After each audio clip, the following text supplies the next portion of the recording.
السلام علیکم، اعوذ باللہ من الشیطان الرجیم، بسم اللہ الرحمن الرحیم۔ آج ہم بات کرتے ہیں حضور نبی کریم صلی اللہ علیہ وسلم کی ہمسائیگی کا شرف۔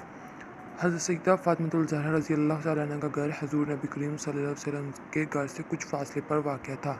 چونکہ حضور نبی کریم صلی اللہ علیہ وسلم کو اپنی لاڈلی صاحبزادی سے بے پناہ محبت تھی، اس لیے ایک دن فرمایا، بیٹا میرا دل چاہتا ہے کہ تمہیں اپنے نزدیک بلوا لوں۔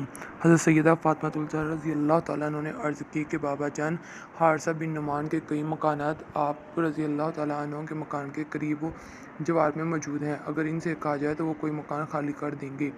حضور نبی کریم صلی اللہ علیہ وسلم نے فرمایا، حارثہ نے پہلے بھی مہاجرین کو اپنے بہت سے مکانات دیے ہیں، اس لیے اسے کہتے ہوئے عجیب لگتا ہے۔ حضرت سیدہ فاطمۃ الزہرا رضی اللہ تعالیٰ عنہ اس واقعے کے بعد خاموش ہو گئیں۔ کچھ روز بعد حارثہ رضی اللہ تعالیٰ عنہ بن نعمان کو اس بات کا علم ہوا تو وہ حضور نبی کریم صلی اللہ علیہ وسلم کی خدمت میں حاضر ہوئے اور حضور نبی کریم صلی اللہ علیہ وسلم کے مکان سے متصل اپنا ایک مکان آپ رضی اللہ تعالیٰ عنہ کی خدمت میں پیش کرتے ہوئے عرض کی کہ یا رسول اللہ، میرے ماں باپ آپ پر قربان، میری تمام چیزیں ہی کی ملکیت ہیں، آپ صلی اللہ علیہ وسلم انہیں جیسے آپ چاہیں استعمال میں لا سکتے ہیں۔ میرے نزدیک آپ صلی اللہ علیہ وسلم اور آپ صلی اللہ علیہ وسلم کے گھر والے ہر شے میں سے مقدم ہیں۔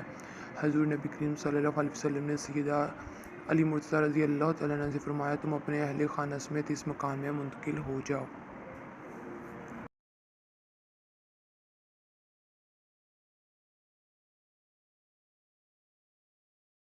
السلام علیکم، آج ہم بات کرتے ہیں گھر کے تمام کام خود کرتی تھیں۔ حضرت سیدہ فاطمۃ الزہرا رضی اللہ تعالیٰ عنہ نہایت ہی صابر و شاکر تھیں۔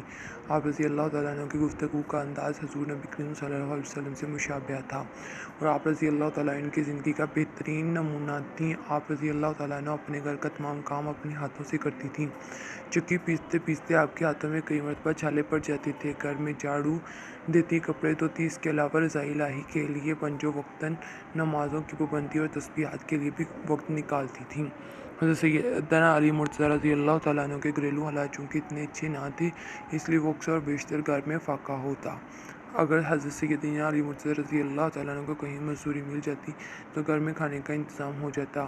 آپ رضی اللہ تعالیٰ عنہ نے کبھی حضرت سیدنا علی مرتضیٰ رضی اللہ تعالیٰ عنہ سے بیجا فرمائشیں نہ کیں اور نہ ہی کبھی ان سے کسی چیز کے نہ ہونے کا شکوہ کیا۔